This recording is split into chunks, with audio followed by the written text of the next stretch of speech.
আসসালামু আলাইকুম এভরিওয়ান। আজকে কিন্তু রানা ইকো পার্কে ঘুরতে এসে দেখি আমাদের পাবনা জেলায় এত কন্টেন্ট ক্রিয়েটার, সত্যি আমার কিন্তু অবাক লাগে। আমি আগে ভাবতাম শুধু আমি পাগলামো করি, এখন দেখছি আমার ছোট ছোট ভাইগুলো।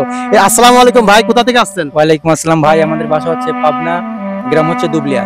এই দুবলিয়ার ভাই আমাদের পাবনা রানা ইকো পার্কে ঘুরতে এসে কিন্তু সাক্ষাৎ হয়ে গেল আরো অনেক ভাইয়ের সঙ্গে। আসসালামু আলাইকুম। ওয়ালাইকুম আসসালাম। কোথা থেকে আসছেন? ভাই দুবলিয়া থেকে আসছি। ভাই দুবলিয়া থেকে আসছেন, এই রানা পার্কে কেমন লাগছে? অনেক সুন্দর লাগছে ভাই। আর সবাইকে আমি অনুরোধ করব, আমাদের পাবনা জেলায় কিন্তু অনেক কন্টেন্ট ক্রিয়েটার, আসুন আমরা পাবনা জেলার মানুষ মিলিত হয়ে একে অপরের পাশে থাকবো। ভাই আপনার পেজের নামটা কি? আমার পেজের নাম হচ্ছে ইয়াসিন আরাফাত জিসান।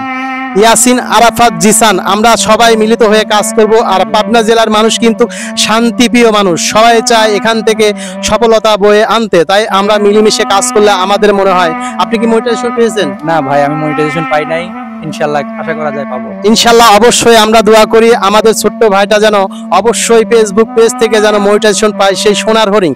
আর এই সোনার হরিণ কিন্তু এই ফেসবুকের খুব একটা গুরুত্বপূর্ণ জিনিস। আসুন আমরা মিলিত হয়ে কাজ করি, একে অপরের পাশে থাকবো ইনশাল্লাহ অবশ্যই, তাই তো? আর পাবনা জেলার যারা মানুষ সবাই কিন্তু শান্তিপ্রিয়, তাই আমরা শান্তিপ্রিয় জেলার মানুষ শান্তিপ্রিয় ভাবে সবাইকে ভালোবাসা দেবো ইনশাল্লাহ। পাবনা জেলা মানে শান্তিপ্রিয় জেলা। ওয়াও ওয়াও আর ওয়াও লাগতেছে। ওয়াও